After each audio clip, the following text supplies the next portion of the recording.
Dr. Whitney is going to share next about how we can view SBIRT from a spiritual framework. Thanks, Dr. Lehmann.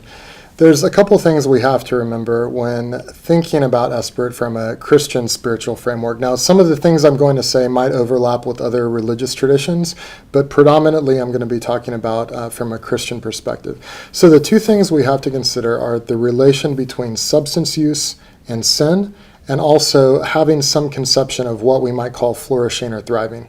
So let's start off with talking about sin for just a second. Sin we can think of as occurring on two levels. One is an individualistic level, and the other is a systemic level. Now, the individualistic level is something that oftentimes most churches are very familiar with. This is the idea that an individual makes a decision, and this decision goes against what God intends for them, what God intends for that person. And so these would be things where a person might know what God wants, but they might openly desire to do something different. And we can think of substance use definitely relating to that framework. But the other thing that we don't often consider is the systemic effects of sin. Now, when we say systemic effects of sin, what we're talking about is inherited patterns of behavior from someone's social realm and one's culture. So, for instance, a person might have a greater propensity to turn to substances if they grow up in a neighborhood where drug use is rampant. Maybe if they have a genetic predisposition towards impulsivity, or maybe even if they have family members that they have seen use drugs or alcohol.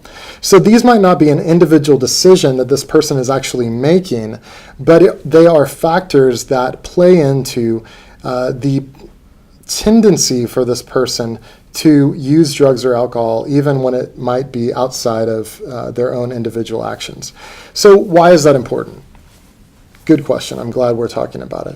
The reason is because we want to start seeing people in a holistic way and knowing that it's not just always individual actions. While it is that, it encompasses a larger breadth than that. This causes us to have more empathy towards the people that I think we work with. And it also causes us to be able to want to inquire and understand about their story a little bit more, about their background, about the social realms that they grow up in and have experienced. In addition to that, we also want to have some conception of what we would call flourishing or thriving. Now, I believe that God desires life for his creation, and this involves the prospering and flourishing of human life.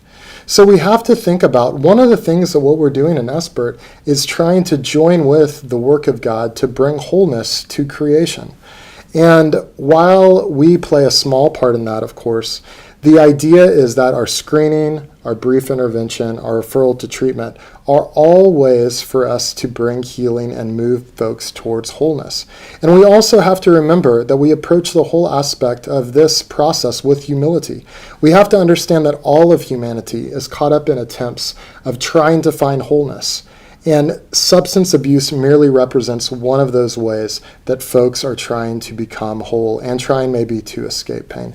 So those would be some of the basic things that I would say when we're thinking about SBIRT from a Christian spiritual framework that'd be helpful to consider. So individualistic sin, systemic sin, and then this idea of flourishing or thriving, that God wants wholeness for his creation. And we're playing a part in trying to help people with substance use find healing. Thank you, Dr. Whitney. Very enlightening.